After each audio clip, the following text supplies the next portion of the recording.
कुंज बिहारी जय राधा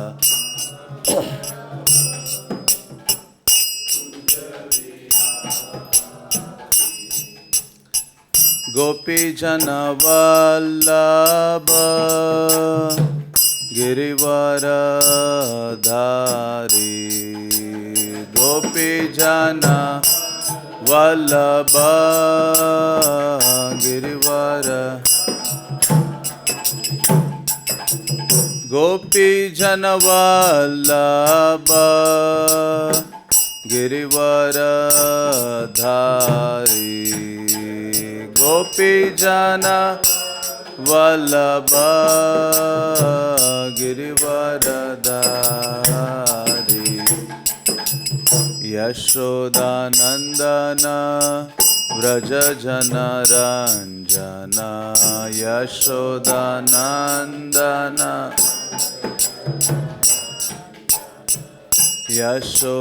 यशोदानंदन व्रज जन रंजन यशोदानंदन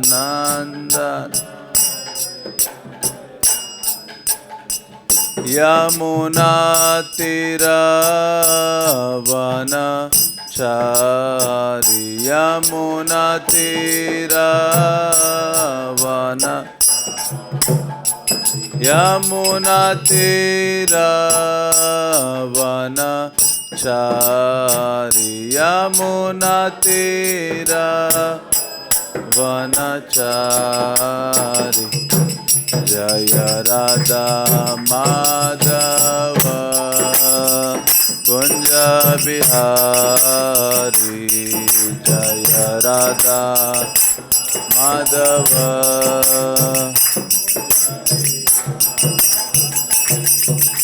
गोपी जन वल्लभ गिरिवर धारी गोपी जन वल्लभ गिरिवर यशोदानंदन व्रज जन रंजन यशोदा यशोदानंदन व्रज जन रंजन यशोदानंदन यमुना तीरवन चारी यमुना तीरवन यमुना तीरवन चारी यमुना तीरवन चारी जय राधा माधव कुंज बिहारी जय राधा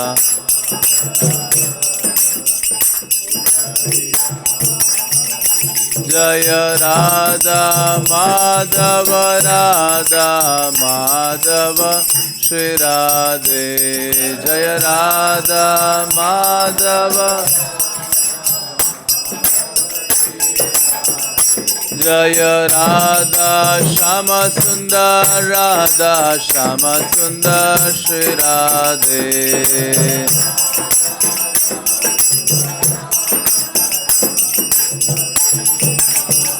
जय कृष्ण बलराम कृष्ण बलराम कृष्ण बलराम जय वृंदावन धाम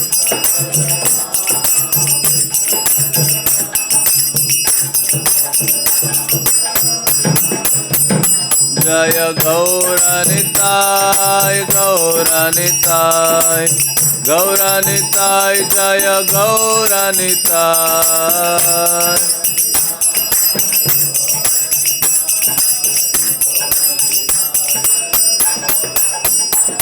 प्रभुपाद प्रभुपाद प्रभुपाद श्रील प्रभुपाद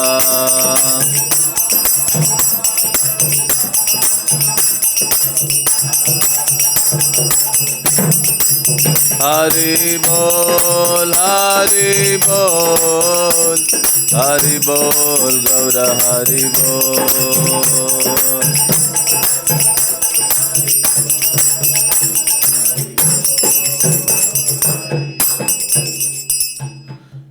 जय ओम विष्णुपाद परमहंस परिव्राजकाचार्य अष्टोत्तर शतस्य श्रीमद् डिवाइन ग्रेस एसी भक्ति वेदांत स्वामी श्रील प्रभुपाद की। इस्कॉन विबिटी फाउंडर आचार्य श्रील प्रभुपाद की। श्री श्री राधा श्याम सुंदर की। श्री श्री कृष्ण बलराम की। श्री श्री निताय गौर सुंदर की। पतित पावन श्रील प्रभुपाद की। निताय गौर प्रेमानंदी। ओम नमो भगवते वासुदेवाय। ओम नमो भगवते वासुदेवाय। ओम नमो भगवते वासुदेवाय।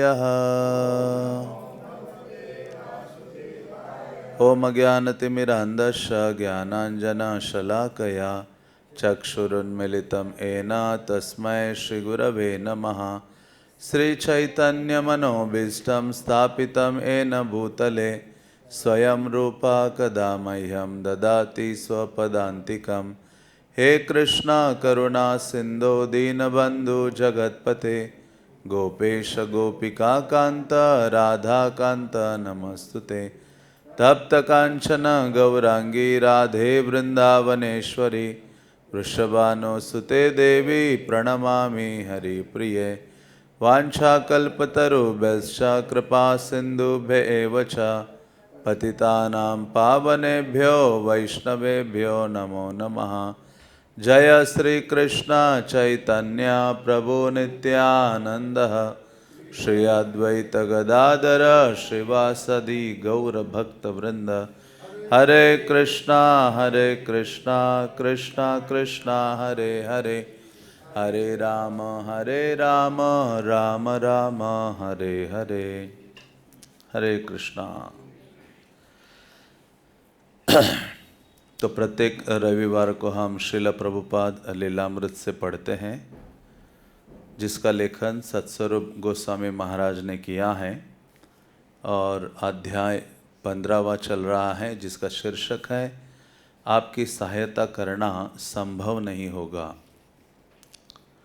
तो आपने सुना है पिछले कई दिनों से कि किस प्रकार से श्रील प्रभुपाद जी अमेरिका तो पहुँचे हैं, लेकिन वहाँ पहुंचकर श्रील प्रभुपाद को पूर्ण रूपेण विश्वास था और वहाँ उन्होंने ये अनुभव किया कि यहाँ के जो लोग हैं वो कृष्ण भावना को धीरे धीरे स्वीकार करेंगे।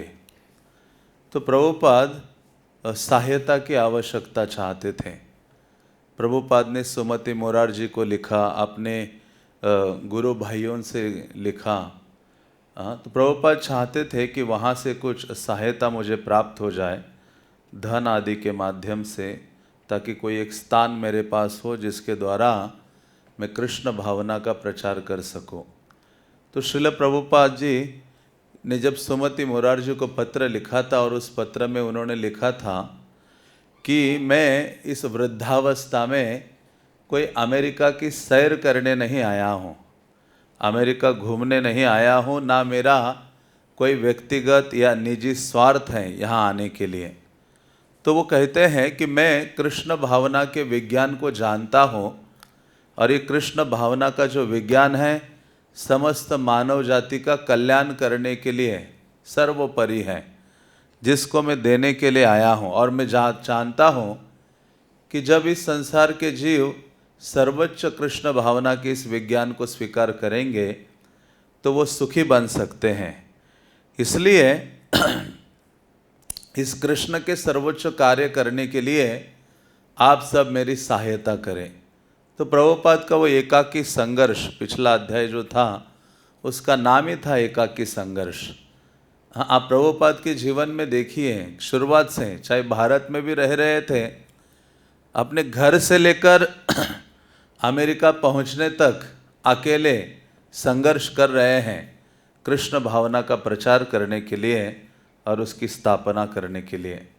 तो श्रील प्रभुपाद इस प्रकार से याचना करते हैं, सबसे सहायता मांगते हैं। तो पिछले रविवार को ये भी चर्चा हुई थी कि किस प्रकार से श्रील प्रभुपाद जब अमेरिका में थे, डॉक्टर मिश्र के वहाँ थे, हाँ, और उन्होंने कहा था कि आप ये धोती कुर्ता क्या पहन रहे हो, यहाँ की जो सर्दी गर्मी आदि है, सर्दी इतनी कठोर है, आपको तो सूट, हाँ, पैंट कोट आदि धारण करना चाहिए, और ये शाकाहारी नहीं खाना चाहिए, आपको तो मांस आदि ये सब स्वीकार करना चाहिए। हाँ, बल्कि जो एक स्वामी थे, निच्छलानंद या निखिलानंद ऐसे कुछ नाम था, उन्होंने भी श्रील प्रभुपाद को कहा था कि यहाँ की जलवायु अनुकूल नहीं है आपके लिए, आपको तो ये सब अपना भारतीय पहनावा रहन सहन ये सब बदल देना चाहिए। लेकिन श्रील प्रभुपाद कहते हैं कि मैं यहाँ कोई चीज़ मांगने नहीं आया हूँ, मैं या भिक्षा मांगने के लिए नहीं आया हूँ, बल्कि मैं कुछ सर्वोच्च चीज़ यहाँ देने के लिए आया हूँ। आप अलग अलग स्वामी हो सकते हैं, हाँ, कुछ अपने स्वार्थों के कारण आप मानो भिक्षावृत्ति को स्वीकार करके यहाँ मांगने ही आए हो, आप फॉलोवर्स इकट्ठा करने के चक्कर में हो, धन प्राप्ति की इच्छा रखते हो, लेकिन मैं यहाँ मांगने नहीं बल्कि कुछ देने आया हूँ। तो श्रील प्रभुपाद जी ऐसे मानो प्रतिकूल परिस्थिति में भी जो वैष्णव वेशभूषा आदि है, वैष्णवता के जो सर्वोच्च मानक चिन्ह आदि हैं, उनका कभी उन्होंने त्याग नहीं किया है। हाँ, अभी हम भारत में रह के भी कहा जाते तो जनरल जो भक्त हैं उनको शर्म आती है तिलक लगाने में भी और धोती कुर्ता वस्त्र आदि धारण करने में भी। लेकिन श्रील प्रभुपाद ऐसी स्थिति में सब प्रकार की कष्टमय स्थिति को सहा, लेकिन फिर भी हाँ, जो ये कृष्ण भावना के जो मानक चिन्ह आदि हैं उनको उन्होंने छोड़ा नहीं, और वो शुरुआत से ही जानते थे, हाँ, कि मेरे पास सर्वोच्च चीज़ है, और वो क्या है, गोलोकेर प्रेम धन हरि नाम संकीर्तन। जो गोलोक वृंदावन का धन है, जो मेरे चैतन्य महाप्रभु लेकर आए हैं और उसकी जिम्मेदारी मेरे पास दी है उसका वितरण करने की। तो इस प्रकार से बहुत दृढ़ निष्ठा श्रील प्रभुपाद के इस चरित्र से झलकती है। तो आगे हम पढ़ेंगे। अपने एकाके विचरणों में श्रील प्रभुपाद ने कई स्थानीय लोगों से जान पहचान कर ली। इनमें एक तुर्की के यहूदी श्रीमान रूबेन थे, जो न्यूयॉर्क नगर में उपमार्ग के कंडक्टर के रूप में कार्य करते थे।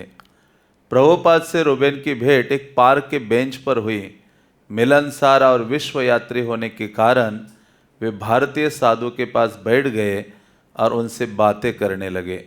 तो श्रील प्रभुपाद लोगों से व्यवहार करना, उनसे इजीली अपनापन बनाना, उसमें बहुत दक्ष थे।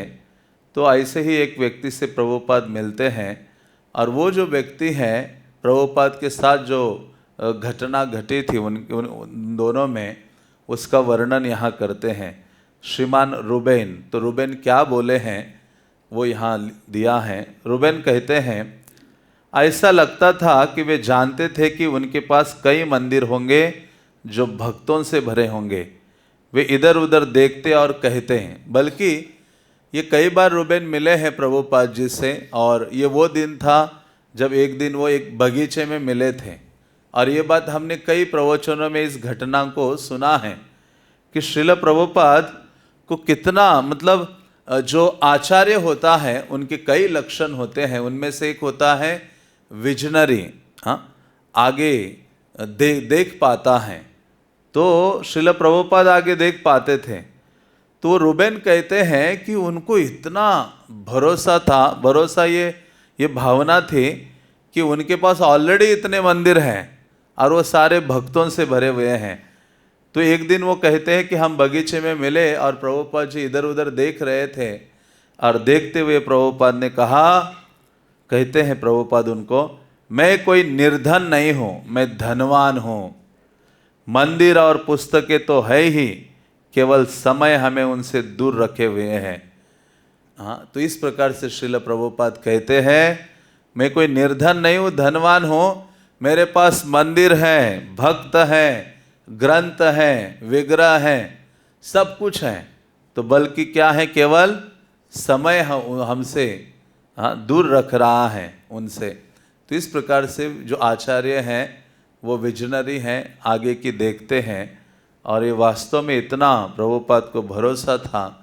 और यहाँ वो कहते हैं कि वे हमेशा हम का प्रयोग करते और अपने आध्यात्मिक गुरु के विषय में बातें करते जिन्होंने उन्हें भेजा था।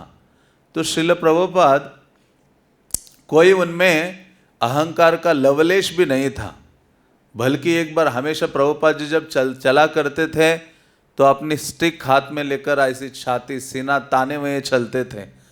मूर्ति इतनी महानता, कई भक्तगण प्रभुपाद के शिष्य कहते हैं, शुरुआत के दिनों में तो हमने प्रभुपाद को देखा नहीं, लेकिन उनके बारे में इतना कुछ सुना था, लेकिन हमें लगा कि ये व्यक्ति जितना महान है, ये बहुत लंबा चौड़ा होगा, हट्टा कट्टा होगा, लेकिन पर्सनली देखा तो एक छोटा सा व्यक्ति है, लेकिन इतने बड़े बड़े भक्तों को कंट्रोल किए हैं और विनम्रता के मूर्तिमान विग्रह हैं। तो जब एक बार किसी ने पूछा कि स्वामी जी आप बहुत अहंकारी हो, आप ऐसा चलते हो, पूरा छाती ऐसे आगे करके, प्रभुपाद की गर्दन ऐसी रहती थी ना, आपने वीडियोस देखे होंगे, ऐसे चलते थे, किसी आप बहुत अहंकारी हो। प्रभुपाद ने कहा मुझे अहंकार है कि मैं कृष्ण का सेवक हूँ, दास हूँ, ये भावना थी। तो लेकिन श्रील प्रभुपाद यहाँ वो कहते हैं, जब भी मुझसे बात करते थे तो वो मैं का प्रयोग नहीं करते थे, क्या कहते थे, हम कहा करते थे। तो इस प्रकार से यहाँ लिखते हैं, उस समय वे लोगों से परिचित नहीं हुए थे, किंतु वे कहते मैं कभी अकेला नहीं हूँ, वे मुझे हमेशा एकाकी लगते। जब भी वो कहते मैं प्रभुपाद को देखता था वो अकेले ही थे, और वास्तव में उन दिनों कौन था उनके साथ, वो खुद ही लंबा चल चल के जाते थे, थोड़े से आलू कुछ खरीद के खुद के लिए कुछ बना लेते थे, उसी का ही भोजन करते थे, और बाकी जो खाली समय है अपने ग्रंथों का लेखन करने में और प्रचार कार्य में लगे रहते थे। तो ऐसे श्रील प्रभुपाद ने कहा उनको कि मैं कभी अकेले नहीं हूँ। तो उसका मतलब है, प्रभुपाद कहते थे कि मैं हमेशा, मेरे जो आध्यात्मिक गुरु हैं वो मेरे हमेशा सन्निकट होते हैं, मेरे आध्यात्मिक गुरु मेरे साथ ही होते हैं, इसलिए मैं कभी अकेला नहीं हूँ।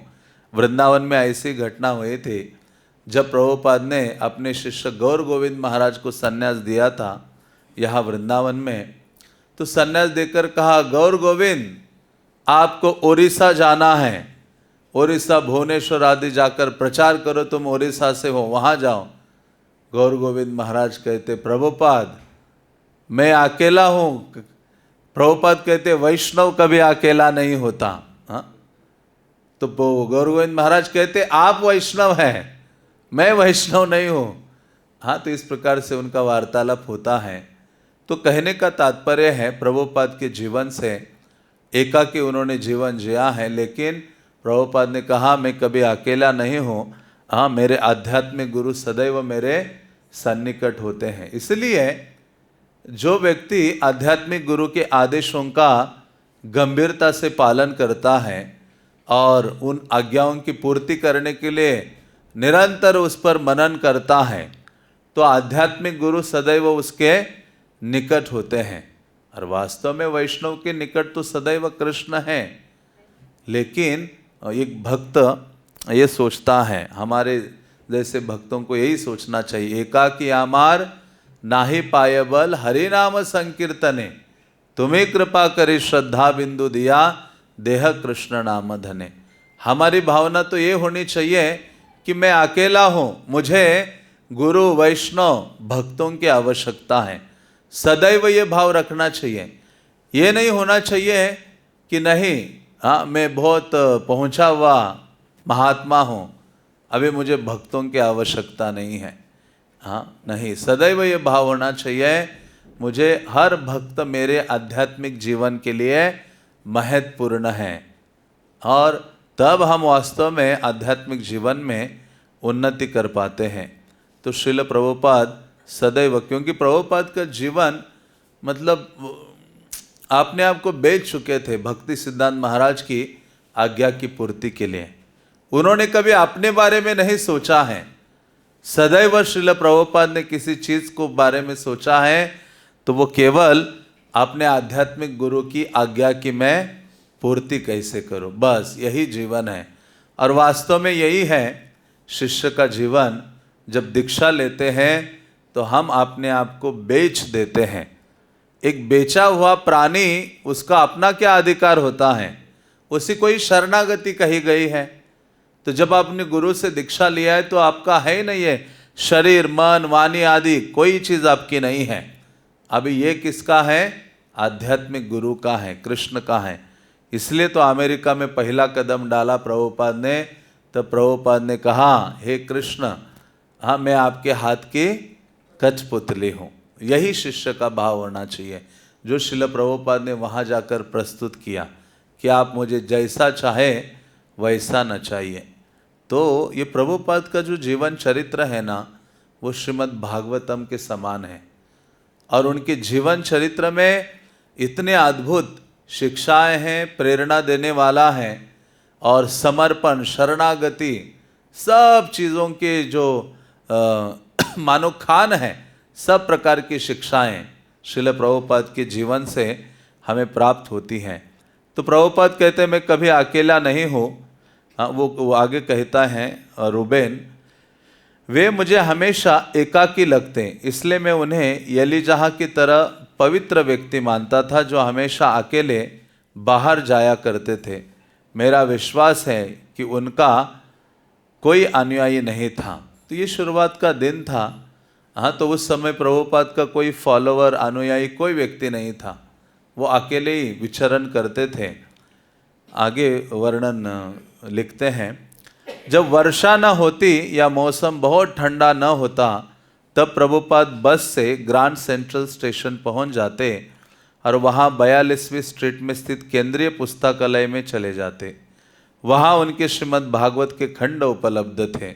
तो वहां जो एक लाइब्रेरी थी उसमें श्रील प्रभुपाद के ग्रंथ थे, जो 2 खंड भागवतम के उन्होंने प्रकाशित किए थे। उनमें से कुछ वही थे जिन्हें संयुक्त राज्य के दूतावास को दिल्ली में उन्होंने बेचा था। प्रभुपाद आने से पहले उनके भागवतम क्या हो गया था, ऑलरेडी पहुंच चुका था, वो लाइब्रेरी में था वहाँ जहाँ प्रभुपाद भ्रमण करते थे। उनमें से कुछ वही थे जिन्होंने संयुक्त राज्य के दूतावास को दिल्ली में उन्होंने बेचा था। वे ये देखकर प्रसन्न होते कि वे खंड कार्ड सूचीपत्र में अंकित हैं और लोग नियमित रूप से उन्हें निकलवाते थे और पढ़ते थे। कभी कभी वे संयुक्त राष्ट्र के चौक से निकलते हुए 64वीं सड़क पर न्यू इंडिया हाउस तक जाते, जहां उनकी भेंट वाणिज्य दूतावास के एक अधिकारी श्रीमान मल्होत्रा से हुई थी। इसी श्रीमान मल्होत्रा के माध्यम से उनका संपर्क टैगोर सोसाइटी से हुआ था और गत नवंबर से उसकी एक बैठक में व्याख्यान देने का आमंत्रण प्राप्त हुआ था। तो प्रभुपाद वहाँ हमेशा अवसर ढूंढते थे, किसी ना किसी प्रकार से कृष्ण भावना का बीज बोया जाए। हाँ, कथा के माध्यम से। बस द्वारा 5वें एवेन्यू को जाते हुए वे बाहर झांककर भवनों को देखते और कल्पना करते कि कभी ये भवन कृष्ण चेतना के लिए उपयोग में आएंगे। हाँ, अभी 2 चीज़ें हैं। मानो सत्स्वरूप महाराज प्रभुपाद के साथ बैठे हैं और लिख रहे कि अभी खिड़की से भी देख रहे हैं, अभी ये भी सोच रहे हैं। तो मतलब ये लीलामृत जो लिखा गया है ये कृष्ण का हाथ है, और इतना सिस्टमैटिक और इतना डिटेल वर्णन संभव नहीं है कृष्ण कृपा के बिना।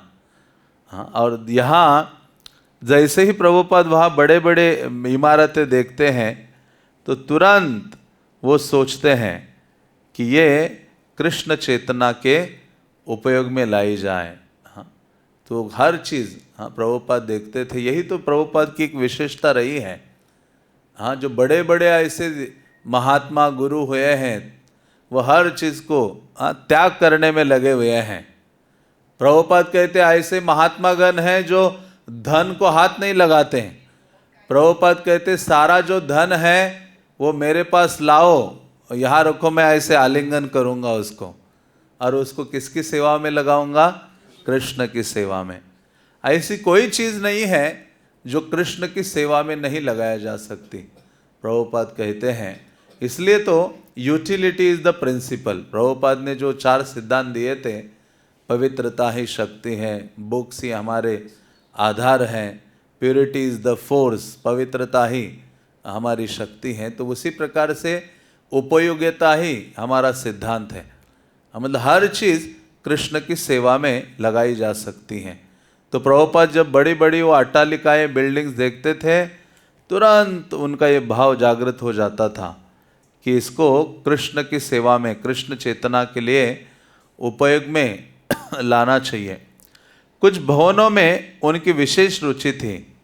एक भवन 23वीं सड़क पर और दूसरा गुंबद वाला भवन 14वीं सड़क पर उन्हें विशेष रूप से आकृष्ट करते। वे सोचते कि भौतिकतावादियों ने इस तरह इतने विशाल भवन निर्मित कर लिए हैं, फिर भी आध्यात्मिक जीवन के लिए उन्होंने कोई गुंजाइश नहीं रखी है। महान तकनीकी उपलब्धियों के बावजूद लोग रिक्त और निरर्थक अनुभव कर रहे हैं। उन्होंने विशाल भवन बना लिए हैं, पर उनके बच्चे LSD की ओर जा रहे हैं। तो प्रभुपाद कहते इतना आधुनिक विज्ञान अग्रसर हुआ है, लेकिन अंततः सब निरर्थक है और हर कोई अपने आप को खाली महसूस कर, इतना हृदय में मानो बहुत बड़ा गड्ढा हो गया है। अभी इतने संसाधन आए हैं, इतनी भौतिक टेक्नोलॉजी आदि सब ने इतनी आगे पहुँचे हैं, तो लेकिन फिर भी लोग अशांत हैं, स्वयं को रिक्त या खाली अनुभव करते हैं। तो इसलिए क्योंकि लोगों के जीवन में कृष्ण नहीं है। अब देखो उन समय हर एक व्यक्ति, बड़े बड़े जो धनी लोग हैं, इतने उनके घरों में इतने कमरे हैं, हर कमरे में टेलीविज़न है, सब सुविधा हर घर के मेंबर के पास है, लेकिन हर एक व्यक्ति के हृदय में क्या है? खालीपन है, खाली है। मानो वो प्रयास कर रहे हृदय का गड्ढा भरने के लिए, इतने सारे चीज़ें अपने हृदय में डाल रहे हैं, भौतिक जो सुविधाएं हैं, वस्तुएं हैं, इकट्ठा करते जा रहे हैं, लेकिन ये जो रिक्त गड्ढा है वो भर नहीं रहा है। वो कैसे भरेगा? कृष्ण, क्योंकि कृष्ण की कमी है। इसलिए भगवान कहते हैं ममे वांशो जीवलोके जीवभूतः सनातन। तो प्रभुपाद इस चीज़ को जानते थे और प्रभुपाद के हृदय में इन जीवों के लिए दया की भावना थी। आगे लिखते दिसंबर 2 न्यूयॉर्क टाइम्स के शीर्षक, न्यूयॉर्क नगर के अस्पतालों के विवरण के अनुसार उपचार के लिए दाखिल LSD के रोगियों की संख्या में विशेष वृद्धि, वियतनाम युद्ध में अमेरिका के भाग लेने के विरुद्ध प्रतिवाद में वृद्धि। तो ये न्यूयॉर्क टाइम्स के शीर्षक थे जिसमें ये 2 चीज़ों पर फोकस किया था कि LSD बढ़ रहा है और युद्ध का, जो वियतनाम का युद्ध हो रहा था उसके विरुद्ध में प्रतिवाद कर रहे हैं लोग। मौसम ठंडा होने लगा किंतु दिसंबर में बर्फ नहीं गिरी। कोलंबस एवेन्यू में दुकानों में क्रिसमस वृक्ष बिकने लगे। यूरोपीय जलपान ग्रह छुट्टियों के विशेष प्रकाश से जगमगाने लगे। 72वीं सड़क पर रिटेलर्स एसोसिएशन की ओर से ऊंचे ऊंचे लाल खंभे खड़े किए गए, जिनके सिरों पर हरे रंग का सलमा सितारों से चमकते क्रिसमस वृक्ष लहरा रहे थे। सड़क की दोनों ओर खड़े खंभों के सिरों को मंडित करने वाले इन भड़कीले क्रिसमस वृक्षों से चमकती मालाएं पल्लवित होकर सड़क के आर पार फैली हुई थी और रंग बिरंगे प्रकाश से घिरे लाल पन्नी के तारों से जुड़ी हुई थी। यद्यपि प्रभुपाद ने क्रिसमस की कोई खरीदारी नहीं की, फिर भी वे अपना श्रीमद् भागवत बेचने के प्रयास में ओरिएंटलिया, Sam Vijay, double day, Paragon और कितनी ही अन्य पुस्तक भंडारों में गए। तो प्रभुपाद लगे हुए हैं। जैसे ये दिसंबर का मैराथन, मानो ये शुरुआत का पहला अवसर है हम अभी दिसंबर मैराथन मनाते हैं, तो प्रभुपाद उन दिनों ना कोई इस्कॉन का प्राकट्य था ना कोई चीज़ थी, और प्रभुपाद के पास केवल श्रीमद् भागवतम के प्रथम स्कंद के 2 खंड थे, 2 पुस्तकें थी। और वहाँ क्रिसमस के समय लोग खरीदारी करने में लगे हैं, भीड़ सब जगह रोड में होती है, तो प्रभुपाद अवसर अपना खोते नहीं थे, निकल पड़ते थे। वो 2 किताबें लेकर सब जगह जाकर प्रयास करते थे उनका वितरण करने के लिए। पैरागन बुक गैलरी के स्वामी की पत्नी निमति फेरबर ने प्रभुपाद को एक प्रीतिकर और बहुत ही विनम्र लघुकाय सज्जन माना। पहली बार जब प्रभुपाद उनके यहाँ गए तो उन्होंने उनकी पुस्तकों में रुचि नहीं दिखाई, किंतु प्रभुपाद ने फिर प्रयत्न किया तो श्रीमती फेरबर ने कई प्रतियां खरीद ली। प्रभुपाद लगभग प्रति सप्ताह उनकी दुकान पर जाते थे, और चूंकि उनकी पुस्तकें बराबर बिक रही थी इसलिए उनकी कीमत उन्हें मिल जाती थी। कभी कभी जब उन्हें बेचने के लिए स्वयं पुस्तकों की जरूरत होती तब वे श्रीमती फेरबर के यहाँ जाते और कुछ प्रतियां उठा लाते, और कभी कभी वे फ़ोन करके पूछते कि पुस्तकें कैसे बिक रही हैं। तो पुस्तकें प्रभुपाद का जीवन थी, इसलिए प्रभुपाद ग्रंथों के वितरण पे बहुत जोर देते थे। अपने अंत समय तक प्रभुपाद ने श्रीमद् भागवतम का अनुवाद किया है। प्रभुपाद ने ये कहा कि 10,000 साल तक ये जो आंदोलन है जीवित रहेगा। बीच में तो प्रभुपाद ये भी कहा करते थे, मानो ये आंदोलन भक्त आदि सब भी चले गए और एक ग्रंथ भी कहाँ बचा हो तो वो एक छोटा सा ग्रंथ काफ़ी है फिर से इस कृष्ण भावनामृत आंदोलन को शुरू करने के लिए। इतना शक्तिशाली है ये जो ग्रंथ है। इसलिए श्रील प्रभुपाद जोर देते थे पुस्तकों के ऊपर, क्योंकि उन्होंने स्वयं वो कहते थे कृष्ण ने ये पुस्तकें, ये जो ग्रंथ है डिक्टेट किए हैं। कोई ऑथर जो ग्रंथ लिखता है वो अपनी किताबें नहीं पढ़ता है। प्रभुपाद अपने भक्तों को बिठा देते थे और कहते थे कृष्णा बुक पढ़ो। मैं आज प्रभुपाद के बारे में पढ़ रहा था तो जिसमें श्रुत कीर्ति प्रभु का वर्णन आ रहा था, तो जिसमें प्रभुपाद कहते श्रुत कीर्ति कृष्णा बुक लेके आओ। कृष्णा बुक लाते और प्रभुपाद कहते पढ़ो। तो अभी ये ढूंढ रहे थे कौन सा अच्छा कृष्ण की लीला कौन सी पढ़ो, तो ये सोच रहे थे, अभी पन्ने इधर उधर कर रहे थे। प्रभुपाद ने कहा इतना क्या देख रहे हो, कृष्णा ये स्वीट बॉल के समान है। जहाँ से भी खाओ कृष्ण कैसे हैं, स्वीट है, मीठे हैं। तो आप जहाँ भी खोलो कृष्णा बुक को उसको पढ़ो। और प्रभुपाद जब अपने ही ग्रंथों को पढ़ते थे इतने आनंदित होकर सुनते थे, और ऐसे लगता था कि ये उन्होंने नहीं लिखे हैं।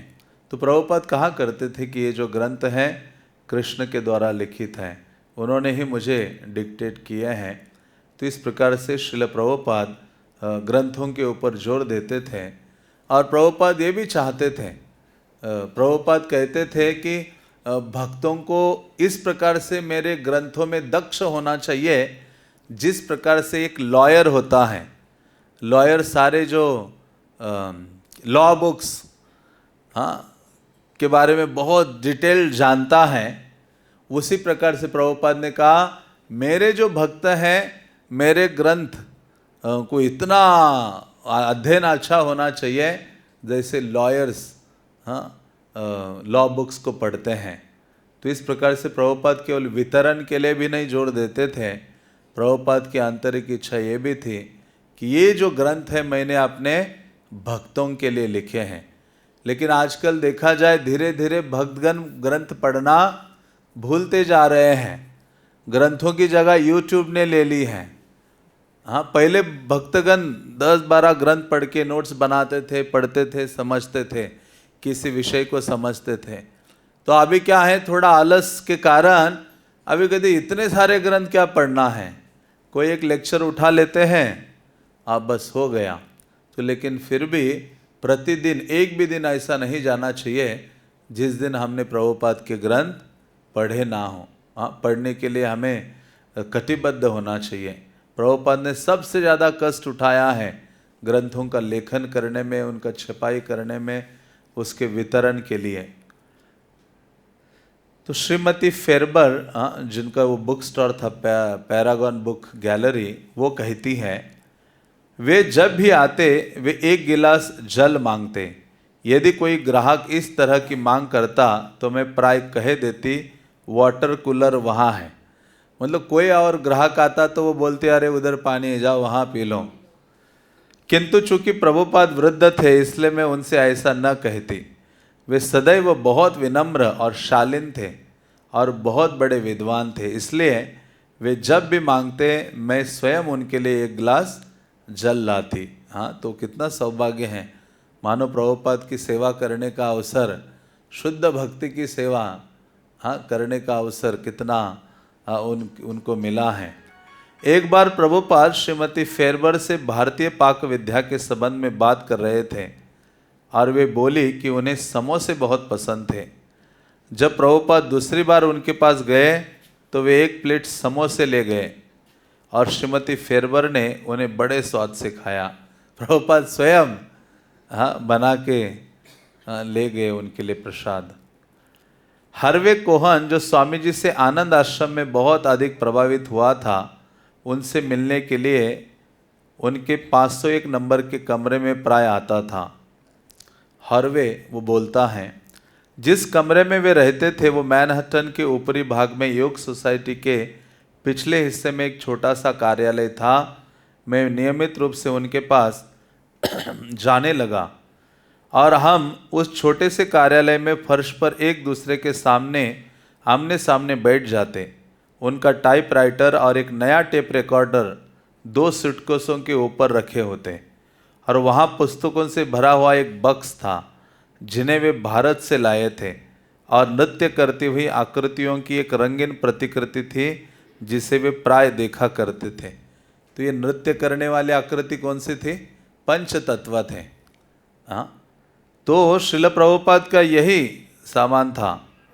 हाँ, 2 सूटकेस थे, एक टेप रिकॉर्डर था और एक टाइपराइटर था और बस। और भारत से जो भागवतम अपने साथ ले गए थे बॉक्स, वो चीज़ें थी। और प्रभुपाद हमेशा पंचतत्व या गौर निताई के चित्र को रखते थे सामने। ये हॉर्वे कहते हैं कि सदैव उनको देखा करते थे। मैंने स्वामी भक्ति वेदांत को बताया कि मैं एक कलाकार हूँ और उन्होंने मुझसे अनुरोध किया कि मैं उन नर्तकों का चित्र बनाऊं। उन्होंने बताया कि वह चित्र चैतन्य महाप्रभु और उनके शिष्यों का था। वह चित्र संकीर्तन कहलाता था। जब भी उनसे मिलने जाता स्वामी जी प्रसन्नतापूर्वक मुझसे मिलते थे। मैंने अपने विषय में उन्हें बताया और उस जाड़े में कई रातों में उनके कमरे में हमने साथ साथ हरे कृष्ण कीर्तन किया। मैं अपने आवास से नगर के ऊपरी भाग में उनसे मिलने के लिए ट्रेन द्वारा जाया करता था। जनवरी 11, 1966 प्रधानमंत्री लाल बहादुर शास्त्री की मृत्यु उनके रूस के प्रवास काल में दिल का दौरा पड़ने से हो गई। प्रधानमंत्री प्रभुपाद से भारत में व्यक्तिगत रूप से परिचित और उनके श्रीमद् भागवत के अनुवाद के प्रशंसक थे। उनका अमेरिका जाने का कार्यक्रम बन चुका था और प्रभुपाद को आशा थी कि वे उनसे व्यक्तिगत रूप से धन का अनुदान प्राप्त करने की स्वीकृति ले लेंगे। उनकी असामयिक मृत्यु से 143 वेस्ट 72nd स्ट्रीट में मकान खरीदने की प्रभुपाद की योजना गड़बड़ में पड़ गई। दलालों ने उन्हें मकान दिखा दिया था और उन्होंने मन में योजना बना ली थी कि उसके भीतरी भाग में भगवान अर्चा विग्रह का पूजन और प्रसाद का वितरण किस तरह होगा। धन भारत से आना था और उसके लिए अनुदान की स्वीकृति स्वयं प्रधानमंत्री शास्त्री से मिलनी थी, किंतु अचानक सब कुछ बदल गया। जनवरी 14 प्रभुपाद ने मकान के मालिक श्रीमान एएम हार्टमैन को लिखने का निश्चय किया। उन्होंने बताया कि उनकी योजना किस तरह गड़बड़ा गई थी और फिर उन्होंने एक नई योजना प्रस्तुत की। तो प्रभुपाद बिल्कुल तत्पर हो गए थे एक जो बिल्डिंग है, इमारत है, उसको खरीदने के लिए। और प्रभुपाद चाहते थे भारत से मैं धन का जो अनुदान प्राप्त करूं और यहाँ एक मंदिर, राधा कृष्ण का जो मंदिर है उसकी मैं शुरुआत करूं। तो प्रभुपाद लिखते हैं, प्रधानमंत्री श्री लाल बहादुर शास्त्री की अचानक मृत्यु हो गई है और मैं बहुत ही परेशानी में हूँ। चूँकि अब भारत से धन प्राप्त करने में बड़ी कठिनाई हो गई है, इसलिए मैं आपसे प्रार्थना कर रहा हूँ कि अपने मकान को कम से कम कुछ समय के लिए भगवत चेतना के अंतर्राष्ट्रीय संघ के रूप में उपयोग करने की अनुमति प्रदान करें। जिसका वो इमारत था, उसको प्रभुपाद अभी लिख रहे हैं कि आपका ये जो इमारत है हमें दे दो ताकि कृष्ण भावना का प्रचार हम वहाँ करें। मकान काफ़ी दिनों से बेकार पड़ा है और मुझे मालूम हुआ है कि आपको उसके लिए टैक्स, बीमा और अन्य खर्चे वहन करने पड़ रहे हैं। यद्यपि उससे आपको कोई आय नहीं है। यदि आप मकान को इस सार्वजनिक कार्य के लिए दे देते हैं तो आप कम से कम ये टैक्स और अन्य खर्चे बचा लेंगे जो इस समय आपको व्यर्थ में देने पड़ रहे हैं। यदि मैं ये संस्थान तत्काल आरंभ कर सकूं तो निश्चय ही मैं स्थानीय लोगों की सहानुभूति प्राप्त कर सकूंगा और उस अवस्था में मुझे भारत से धन प्राप्त करने की आवश्यकता नहीं रह जाएगी। मेरी ये भी प्रार्थना है कि आप स्वयं भी उस सार्वजनिक संस्थान के निदेशकों में से एक निदेशक हो, क्योंकि आप उसे आरंभ करने के लिए मकान देंगे। एम हर्टमैन को ये योजना में अभिरुचि नहीं थी, तो जिसका वो मकान था उसको कोई रुचि नहीं थी, लेकिन फिर भी प्रभुपाद जी पूरा प्रयास कर रहे थे किसी ना किसी प्रकार से उन्हें वो इमारत प्राप्त हो जाए और वो कृष्ण भावना का वहाँ प्रचार कर सके। जिस दिन प्रभुपाद ने हार्टमैन को पत्र लिखा, उसी दिन उन्हें एक पत्र सर पद्मपद सिंघानिया से प्राप्त हुआ, जो भारत में बृहद जेके संस्थान के निदेशक थे। प्रभुपाद ने सर पद्मपद जी को आर्थिक सहायता के लिए लिखा था और उनके उत्तर से उन्हें आशा हुई। सिंघानिया परिवार न केवल अत्यंत धनाढ्य था, वरना उसके सदस्य भगवान कृष्ण के भक्त भी थे। हाँ, तो प्रभुपाद जी ने उनको भी, मतलब पिछले अध्याय में आप पढ़ेंगे तो प्रभुपाद ने बड़े बड़े बहुत लोगों को पत्र लिखा, सबसे याचना की, सहायता की याचना की। तो ये पत्र आया था सिंघानिया का, जो यहाँ दिया गया है। वो कहते हैं, मेरे प्रिय स्वामी जी, मैंने आपका पत्र पढ़ा। मुझे आपका ये विचार जानकर प्रसन्नता हुई कि आप न्यूयॉर्क में श्री राधा कृष्ण का एक मंदिर निर्मित कराना चाहते हैं। मैं समझता हूँ कि आपका प्रस्ताव अच्छा है, किंतु इसमें निम्नलिखित कठिनाइयाँ हैं। 1, मंदिर के निर्माण के लिए हमें विदेशी मुद्रा भेजनी होगी, जिसके लिए सरकार की अनुमति आवश्यक है। बिना सरकारी अनुमति के कोई धन बाहर नहीं भेजा जा सकता। यदि भारत सरकार सहमत हो जाए तो न्यूयॉर्क में मंदिर बनाने की बात सोची जा सकती है। 2, मुझे संदेह है कि 7 लाख रुपए की इस छोटी सी रकम से न्यूयॉर्क में एक मंदिर का निर्माण हो सकता है। मैं तो चाहूँगा कि भारतीय वास्तुशिल्प के अनुकूल सुंदर मंदिर बने। ऐसे मंदिर के निर्माण के लिए हमें भारत से कोई शिल्पकार भेजना होगा। ये दोनों मुख्य कठिनाइयाँ हैं, अन्यथा आपका विचार बहुत अच्छा है। तो प्रभुपाद ये नहीं कि मंदिर बहुत शिल्पकला वाला हो और ये सब चीज़ें हो। प्रभुपाद का मेन उद्देश्य था कि जहाँ से कृष्ण भक्ति का प्रचार हो। प्रभुपाद ने कहा, मंदिर तो इतने सारे हैं, हाँ, हमारे मंदिर क्यों अलग हैं? प्रभुपाद ने कहा, मेरे जो मंदिर है वो बेल रिंगिंग टेम्पल्स नहीं है, घंटी बजाने के वाले मंदिर नहीं है। ये मंदिरों का उद्देश्य क्या है? यहाँ जनमानस आए और कृष्ण के बारे में सुने। प्रभुपाद ने कहा, केवल यही एकमात्र उद्देश्य है, क्योंकि बाकी अन्य स्थानों में कृष्ण की कथा श्रवण करना का अवसर लोगों को प्राप्त नहीं होता है। हमारे मंदिरों का उद्देश्य यही है कि हम उनको कृष्ण के बारे में श्रवण करने का अवसर प्रदान करें, और वास्तव में यही विशेषता है। इस्कॉन से ये सारी लेक्चर्स, कथाएं हटा दो तो फिर घंटी बजाने वाले मंदिर होंगे।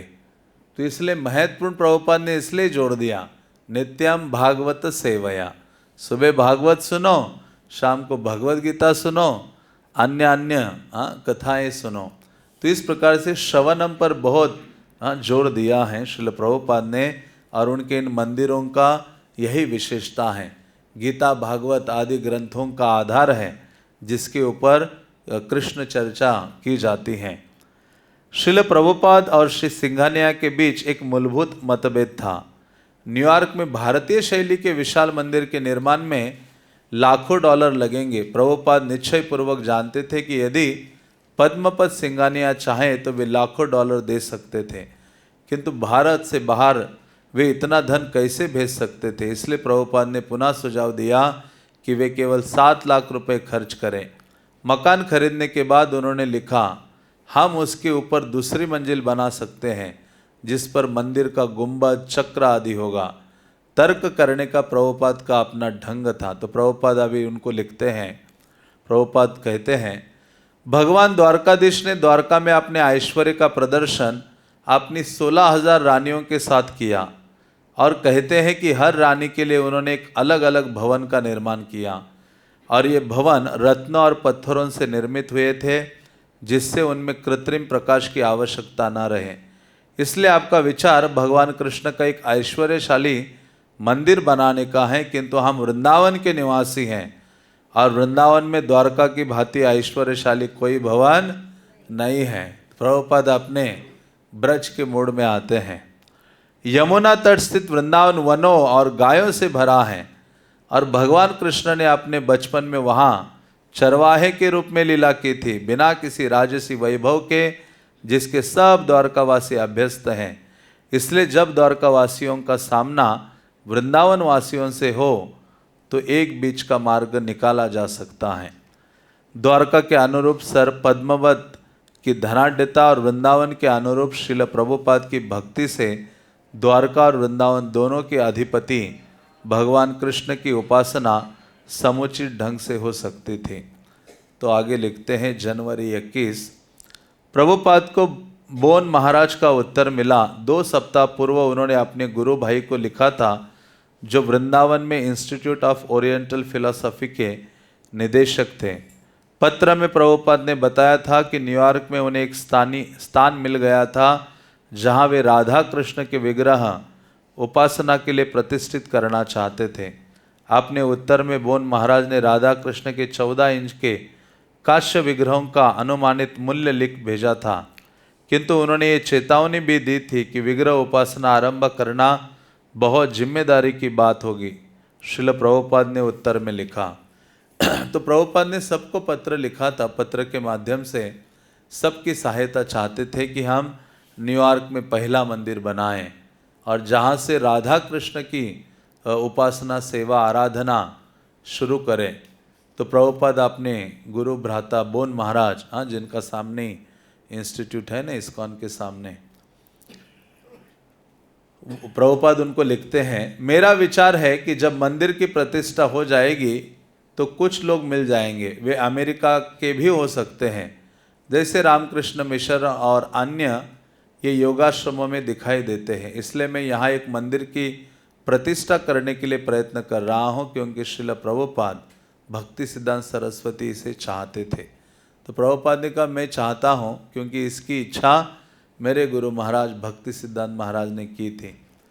प्रभुपाद ने बोन महाराज से ये भी प्रार्थना की कि वे उस धन को भेजने की अनुमति सरकार से प्राप्त करने में सहायता करें जो पद्मपद सिंघानिया देना चाहते थे। उन्होंने उल्लेख किया कि भारत के उपराष्ट्रपति डॉक्टर राधा कृष्णन से, जो बोन महाराज को जानते थे, उनका व्यक्तिगत विस्तृत पत्र व्यवहार हो चुका था। उन्हें बताइए कि ये पूजा का सामान्य मंदिर नहीं है, वरना श्रीमद् भागवत पर आधारित भगवत चेतना का अंतर्राष्ट्रीय संस्थान होगा। तो प्रभुपाद इस शुरुआत के दिनों में एक बहुत क्लियर थे। प्रभुपाद कहते हैं कि ये जो अंतर्राष्ट्रीय संस्थान है, ये किस पर आधारित होगा? श्रीमद् भागवतम की शिक्षाओं पर आधारित होगा। जनवरी 22, जिस समय श्रील प्रभुपाद न्यूयॉर्क में राधा कृष्ण के विग्रहों के स्वागत के लिए प्रार्थना कर रहे थे, उसी समय नगर के एक बर्फीले तूफान का प्रहार हुआ। प्रभुपाद ने बर्फ कदाचित पहले कभी नहीं देखी थी। उस प्रातः बेला में वे उठे तो उन्हें लगा कि बगल के मकान को जैसे किसी ने चूने से पोत दिया हो। जब तक वे बाहर नहीं निकले तब तक उन्हें पता नहीं लगा कि यह बर्फ थी। तापमान 10 डिग्री हो गया था। नगर में आपात स्थिति आ गई थी, किंतु प्रभुपाद अपने नित्य के भ्रमण पर लगे रहे। उन्हें भारी बर्फ के बीच से चलना पड़ा। वे ओवरकोट के नीचे केवल धोती पहने थे और उनका सिर स्वामी हैट से ढका था। मुख्य सड़कें साफ कर दी गई थी, किंतु बहुत से फुटपाथ बर्फ से ढके थे। ब्रॉडवे के विभाजित करने वाले पार्क की पट्टी पर तूफानी हवा के कंधों तक की ऊंचाई तक बर्फ जमा कर दी थी और बेंचें दब गई थी। ब्रॉडवे की छतरियां, जो पोस्टरों और विज्ञापनों की कई परतों से आच्छादित थी, अब बर्फ और हिम की एक अतिरिक्त परत से और आच्छादित हो गई थी। किंतु मौसम की परवाह न करते हुए न्यूयॉर्क के निवासी अपने कुत्तों और पालतू जानवरों को टहलाने के लिए तब भी निकले थे। वे जानवर ओवरकोट और बरसातिया पहने हुए थे। उन जानवरों को कपड़े पहना दिए थे उन लोगों ने। अमेरिका के लोगों का अपने पालतू कुत्तों के प्रति इस लाड़ प्यार ने प्रभुपाद को आश्चर्य मिश्रित विनोद की भावना से भर दिया। जब वे वेस्ट एंड एवेन्यू पहुंचे तो उन्होंने देखा कि द्वारपाल नित्य की भांति टैक्सियां बुलाने के लिए सीटियां बजा रहे थे और साथ ही मकानों के सामने फुटपाथों को चलने योग्य बनाने हेतु बर्फ पिघलाने के लिए उस पर नमक छिड़ रहे थे। रिवर साइड पार्क में बेंचें, फुटपाथ और वृक्ष बर्फ से आच्छादित थे और आकाश से पड़ते हुए प्रकाश में झिलमिला रहे थे। समाचारों के अनुसार कोरिया युद्ध शुरू होने के बाद सेवा चयन अधिकारियों ने पहली बार अनिवार्य सेवा के लिए सैनिकों की संख्या में बड़ी वृद्धि की घोषणा की। संयुक्त राज्य की वायुसेना द्वारा उत्तर वियतनाम पर बमबारी का एक मास के युद्ध विराम का अंत हुआ। न्यूयॉर्क में 3 सप्ताह से चलने वाली यातायात हड़ताल समाप्त हो गई और यातायात के श्रमिक नेता का हृदय रोग से जेल में देहांत हो गया। तो ये सारी घटनाएं सतस्वरूप महाराज लिख रहे हैं। जनवरी 30, ईस्ट कोस्ट में भयंकर बर्फानी तूफान आया। नगर में 7 इंच ऊंची बर्फ गिरी और 50 मील प्रति घंटे की गति तक हवा के झोंके आते रहे। न्यूयॉर्क नगर की ओर से उन लोगों को गर्म स्थानों में रखने और भोजन देने की व्यवस्था की गई जो ऊष्मा रहित कोठरियों में रहते थे। JF के हवाई अड्डा बंद कर दिया गया और नगर में आने वाले सारे रेल मार्ग और सड़क मार्ग भी बंद हो गए।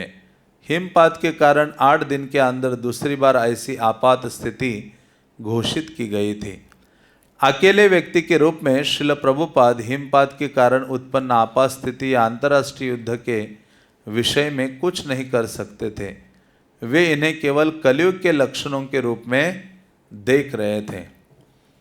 भौतिक संसार में दुख सदैव रहेगा, किंतु यदि वे न्यूयॉर्क के किसी भवन में राधा और कृष्ण को प्रतिष्ठित कर सके, श्री भगवान के लिए कुछ भी असंभव नहीं है। कलयुग में भी स्वर्ण युग प्रकट हो सकता है और लोगों को राहत मिल सकती है। तो श्रील प्रभुपाद ये सारी जो विपदाएं हैं उनको देख रहे थे शास्त्र के माध्यम से, शास्त्र चक्षु के माध्यम से।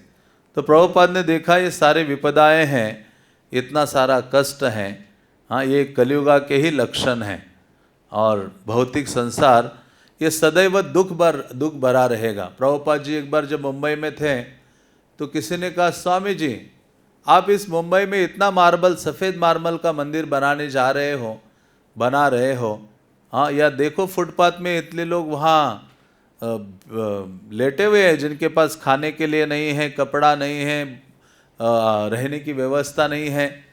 प्रभुपाद ने कहा, मैं जब सबसे पहले मुंबई आया था तब भी लोग फुटपाथ में लेटे हुए थे। अभी पूरा अमेरिका सब भ्रमण करके आया हूँ तब भी उनको वहाँ ही देख रहा हूँ। उनमें कोई बदलाव नहीं हो सकता, क्योंकि संसार को दुखालयम अशाश्वतम कहा गया है।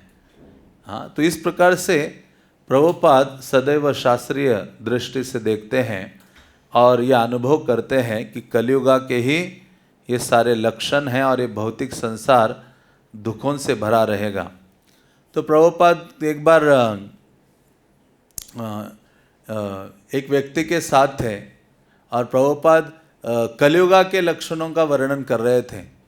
कह रहे थे कि कलयुग इतना बढ़ेगा कि लोग नरभक्षी होंगे, एक दूसरे का मांस खाएंगे और फल लोग गुफाओं में जाकर रहेंगे और जो फल होंगे उनके अंदर खाने योग्य चीज़ नहीं होगी, बल्कि उसका जो बीज है वो इतना बड़ा हो जाएगा कि खाने के लिए फल नहीं बचेगा। हाँ, तो ऐसा प्रभुपाद बोल रहे थे। तो उसने कहा, प्रभुपाद आपका ये जो आंदोलन है और आपके ये जो शिष्य हैं उनका क्या होगा? प्रभुपाद ने कहा, वो हरे कृष्णा महामंत्र का जप कर रहे हैं, कृष्ण में की सेवा में लगे हैं, वो शुद्ध भक्त बन जाएंगे और भगवत धाम चले जाएंगे। प्रभुपाद ने ऐसे बोला उनको। तो प्रभुपाद को कहते, फिर हमारा क्या होगा? प्रभुपाद कहते, तुम भी भगवत भक्ति को स्वीकार करो और भगवत धाम चले जाओ, तो ये कलियुगा का प्रभाव तुम्हारे ऊपर भी नहीं रहेगा। हाँ, तो इस प्रकार से श्रील प्रभुपाद कहा करते थे। तो यहाँ जब न्यूयॉर्क में इतना सारा कष्टमय स्थिति को देखा तो प्रभुपाद ने कहा, ये संसार दुखमय है और ये कलियुगा के सारे लक्षण हैं, लेकिन एक ही चीज़ से लोगों को राहत मिल सकती है, यदि लोग कृष्ण भावनामृत को स्वीकार करेंगे। यदि अमेरिका के लोग कृष्ण भावनामृत अपना ले तो सारा संसार उनका अनुसरण करेगा। शास्त्रों की दृष्टि से देखते हुए श्रील प्रभुपाद बर्फीले तूफान से होकर आगे बढ़ते रहे और कृष्ण भावनामृत के उद्देश्य की सिद्धि के लिए सहायता का जो क्षीण रेखा के समान थी अनुसरण करते रहे। तो इस प्रकार से श्रील प्रभुपाद को ये दृढ़ विश्वास था कि यदि सारे संसार के लोग शाश्वत सुख और शांति चाहते हैं तो उनको कृष्ण भावनामृत स्वीकार करना होगा, और अमेरिका के लोगों को सबसे पहले स्वीकार करना होगा, तो बाकी सब लोग उनका अनुसरण करेंगे। तो ये श्रील प्रभुपाद चाहते थे। तो आगे हम अगले रविवार को पढ़ेंगे लीलामृत। हरे कृष्णा कृष्णा कृष्णा हरे हरे, हरे राम राम राम हरे हरे। श्रील प्रभुपाद लीलामृत के, पतित पावन श्रील प्रभुपाद के, निताय गौर प्रेमानंदे।